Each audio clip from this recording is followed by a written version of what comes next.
saudável, né?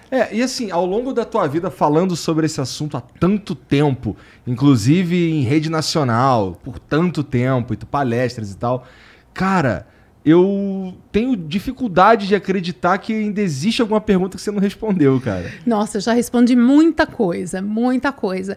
Mas, assim, a gente vai aprendendo, né? Que a gente não sabe tudo, né? Então tem coisa que escapa, tem coisa que esquece, tem coisa que fala, peraí, deixa eu entender, deixa eu pesquisar isso aqui, deixa eu aprofundar, ou trazer esse tema de uma forma diferente, né? Porque tem coisas que vão mudando também, né? Sim, não sim, tem sim. O clitóris faz pouco tempo que começou a ser estudado, né? É que para chegar aí pra gente, né, pra população como um todo, faz pouco tempo, mas a gente tem já os estudos aí, vamos dizer, sexologia mesmo, tem estudos do Kinsey, né, que a gente já tem até filme, que é um Kinsey, vamos falar sobre sexo. Aí tem grandes nomes lá do passado, que é de 1950, vamos dizer assim, 1960, Masters e Johnson, Ellen Singer Kaplan, pessoas que já morreram, que fizeram grandes pesquisas e que estudaram. Só que, entre sair dessa população aí científica, de estudiosos, sexólogos, psicólogos, blá, blá, blá, blá, e chegar para a população como um todo, tem aí um espaço, né, disse, né, pelo menos 50 anos até essa informação chegar mais palatável. Agora, com internet, com globalização e a gente falando tanto... Com a evolução da sociedade com também. A evolução... Tá aberta para receber esse tipo de informação. Tá aberta, exatamente. Mas mesmo assim, muita gente ainda não sabe. Inclusive, mulheres ainda não sabem. Não. Confunde o buraquinho que sai xixi com Confunde. com o buraquinho da menstruação. Confunde. Pois aí é a gente interessante. tem. Porque assim... E a gente já pode esclarecer que o que sai xixi é a uretra e a menstruação é o orifício vaginal. E tem mesmo dúvida, né?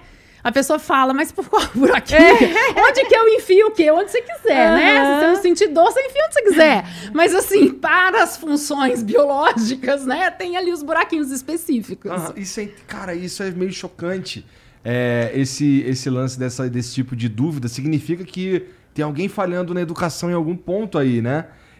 Pô, o que eu ia comentar, na verdade, é que, pô, o sexo, o ato, ele é, pô, relativamente simples. O que é complexo é o que tá em volta. É a sexualidade, é como você enxerga isso, é como você encara isso, como você expõe isso pro mundo e tudo mais. Mas eu acho que eu ia falar uma grande merda aqui, porque não parece ser um troço simples, né? Porque, pô, se existe esse tipo de dúvida, é porque a gente tá falhando mesmo, né? A gente, como sociedade, a gente falha, assim, em educação sexual, né? Não só em educação sexual, em educação para a vida, de repente, a gente pode estar falhando também, né? Em educação, por exemplo, de limites, né? Então, isso é uma educação para a vida e que tem tudo a ver com sexo. Tem tudo a ver mesmo. Né? Então, por exemplo, às vezes a gente não tem limite para muita coisa, não tem limite nas relações interpessoais, não tem limite para falar coisas para os amigos, não tem limite para gastar, enfim, não tem N limites.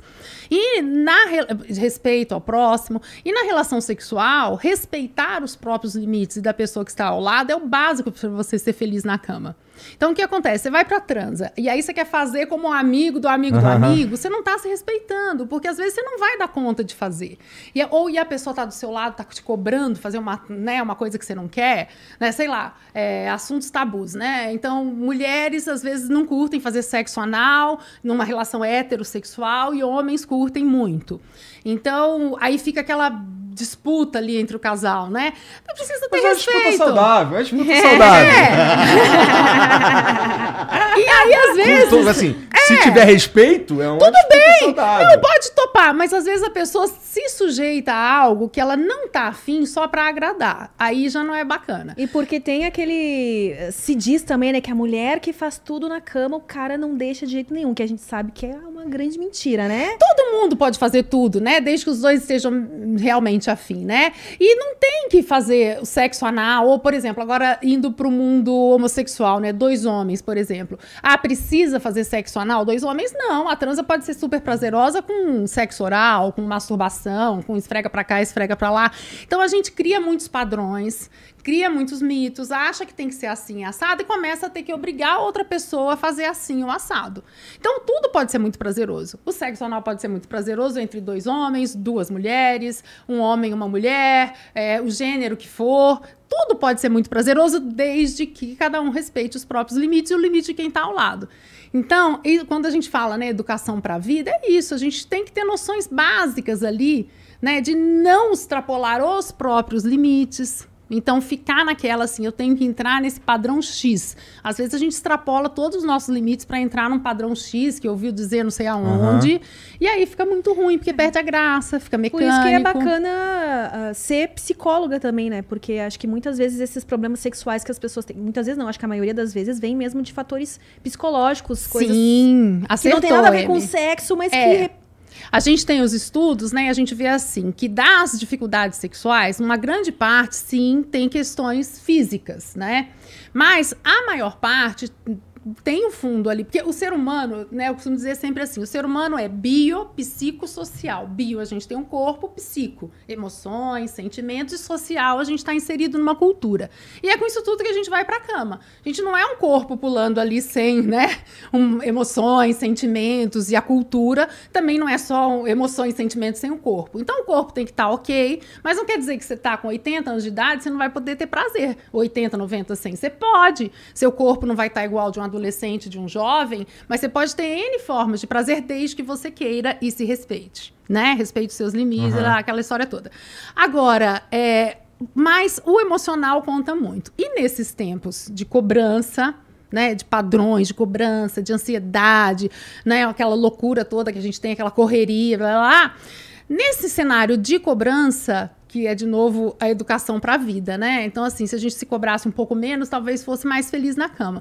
Mas aí a gente está se cobrando muito, então vai para a cama o homem achando que ele tem que ter ereção sempre, em todos os momentos. Não necessariamente, pode falhar, a gente falha, né? A mulher achando que tem que ter orgasmo todas as vezes, ou tem que dar orgasmo todas as vezes, também não necessariamente. Orgasmo é uma questão de aprendizado, descobrir seus pontos eróticos e treino. A mulher precisa se treinar. Pode usar brinquedinhos, pode apresentar para o parceiro ou para a parceira, pode fazer isso sozinha, mas tudo, né, passa ali por uma tranquilidade e tem que ter um campo para falha. Porque pode ter aquele dia que você não tá legal, que você tá cansado, que você tá doente, que morreu alguém, né? Então, essa história que você só não tá afim. Não tá afim, então precisa respeitar. E essa história, por exemplo, perdeu um ente querido, né? Aconteceu muito agora na pandemia. Quanto tempo é o luto? Varia para cada pessoa. Você tá perto do desejo? Às vezes sim. E olha que interessante, para outras pessoas não. Às vezes tem uma celebração, né, da vida, né? Então tô vivo, vou celebrar, então vou viver o sexo. Então, assim,